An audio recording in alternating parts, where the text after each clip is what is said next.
அனைத்திந்திய புரட்சித் தலைவர் மக்கள் முன்னேற்றக் கழக பொதுச் செயலாளர் புரட்சித் தாய் சின்னம்மா ஆசியுடன் தமிழக சட்டப்பேரவை தேர்தலில் போட்டியிடும் கழக வேட்பாளர்கள் தங்கள் தொகுதிக்குட்பட்ட பகுதிகளில் தீவிர பரப்புரை மேற்கொண்டு வருகின்றனர்.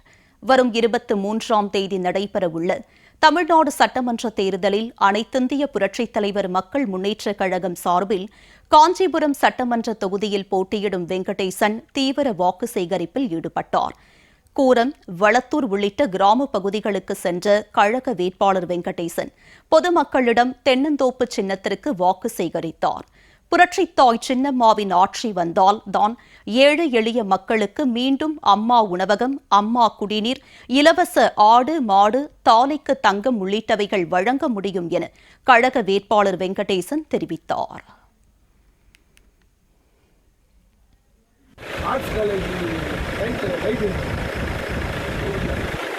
அனைத்து இந்திய புரட்சித் தலைவர் மக்கள் முன்னேற்ற கழகத்தில் தியாகத்தாய் சின்னம்மா. இதேபோல் காஞ்சிபுரம் சட்டமன்ற தொகுதி கழக வேட்பாளர் வெங்கடேசன் தொகுதிக்குட்பட்ட மேல் கதிர்பூர், கிளார் உள்ளிட்ட ஊராட்சிகளில் தென்னந்தோப்பு சின்னத்திற்கு வாக்கு சேகரிப்பில் ஈடுபட்டார். தூத்துக்குடி சட்டமன்ற தொகுதியில் போட்டியிடும் அனைத்திந்திய புரட்சித் தலைவர் மக்கள் முன்னேற்றக் கழக வேட்பாளர் ஏசாதுரை தீவிர பரப்புரை மேற்கொண்டார். பொன்னகரம், கிருஷ்ணராஜபுரம், திரவியபுரம் உள்ளிட்ட பல்வேறு பகுதிகளில் வீடு வீடாக சென்று தென்னந்தோப்பு சின்னத்திற்கு வாக்கு சேகரித்த கழக வேட்பாளருக்கு மக்கள் உற்சாக வரவேற்பு அளித்தனர்.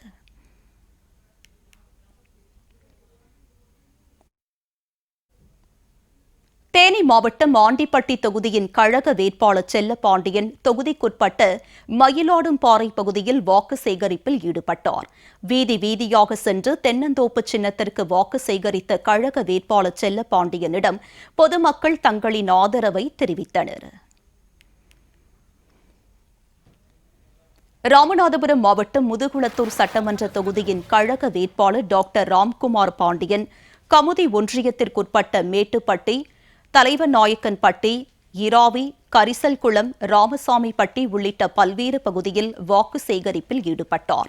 அப்போது கழக வேட்பாளருக்கு பொதுமக்கள் சிறப்பான வரவேற்பை அளித்தனர். மக்களின் கோரிக்கைகளை தேர்தலில் வெற்றி பெற்றவுடன் நிறைவேற்றி தருவதாக கழக வேட்பாளர் ராம்குமார் பாண்டியன் வாக்குறுதி அளித்தார். கோவை மாவட்டம் கவுண்டம்பாளையம் தொகுதியின் கழக வேட்பாளர் மல்லிகா தொகுதிக்குட்பட்ட விளாங்குறிச்சி, சின்னவேடம்பட்டி, சரவணம்பட்டி உள்ளிட்ட பல்வேறு பகுதிகளில் வாக்கு சேகரிப்பில் ஈடுபட்டார்.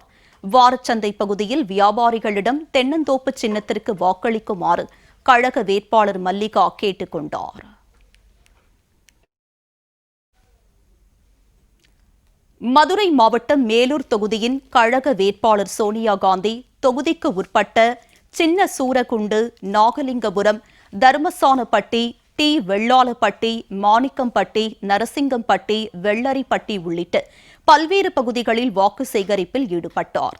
ஒவ்வொரு கிராமங்களிலும் வீதி வீதியாக சென்று வாக்கு சேகரிப்பில் ஈடுபட்ட கழக வேட்பாளருக்கு கிராம மக்கள் சிறப்பான வரவேற்பு அளித்தனர். தேர்தலில் வெற்றி பெற செய்தால் மக்களின் உற்ற தோழியாக இருந்து தொகுதியின் பிரச்சினைகள் அனைத்தையும் தீர்த்து வைப்பேன் என கழக வேட்பாளர் சோனியா காந்தி வாக்குறுதி அளித்தார். செங்கல்பட்டு மாவட்டம் பல்லாவரம் தொகுதியின் கழக வேட்பாளர் ராஜ்குமார் தொகுதிக்குட்பட்ட திருநீர்மலை பகுதியில் வீதி வீதியாக சென்று வாக்கு சேகரிப்பில் ஈடுபட்டார். பெண்கள், முதியவர்கள், இளைஞர்கள் என பலரும் கழக வேட்பாளர் ராஜ்குமாருக்கு தங்களின் ஆதரவை தெரிவித்தனர். தொகுதி முன்னேற்றத்திற்கான தனது திட்டங்களை விளக்கி ஆதரவு கோரிய கழக வேட்பாளர் ராஜ்குமார் தேர்தலில் வெற்றி பெற்றால் குடிநீர் வசதி, சாலை மேம்பாடு, இளைஞர்களுக்கு வேலைவாய்ப்பு உள்ளிட்ட முக்கிய பிரச்சினைகளை சரி செய்வதாக உறுதியளித்தார்.